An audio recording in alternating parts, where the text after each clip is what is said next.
আসসালামু আলাইকুম আপু, আপনি জানতে চেয়েছেন ট্যুরিস্ট ভিসার সুবিধার অসুবিধা। এক ভিডিওতে সব কিছু বলতে না পারলেও আপনাকে বলতে পারি ট্যুরিস্ট ভিসার সুবিধা বলতে এখন অনেকটাই নাই, অনেক কম। 2025 সালের সরকার মানে নির্বাচন হওয়ার আগ পর্যন্ত ট্যুরিস্ট ভিসা আলহামদুলিল্লাহ আসার পর তাকে যে কোনো কাজের জন্য এক্সপিরিয়েন্স দেখাতে পারলে দেওয়া গেছে আর শুনেছি।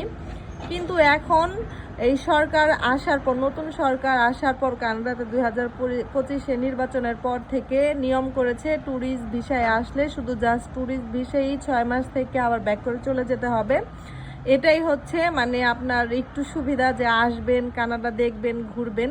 আর অসুবিধা বলতে গেলে আপনি এখানে এসে কোনো কাজ করতে পারবেন না। কানাডাতে এসে 6 মাস আপনার টাকা খরচ করে খেয়ে দিয়ে আবার বাংলাদেশে ব্যাক করে চলে যেতে হবে। তো আপু, অবশ্যই আপনি উত্তরটা পেয়ে গিয়েছেন। অন্য একটা ভিডিওতে আপনার সাথে আবার কথা হবে আপনার জন্য। তো ভালো থাকবেন আর সুন্দর সুন্দর কমেন্টস করার জন্য অসংখ্য ধন্যবাদ আপু। আল্লাহ হাফেজ।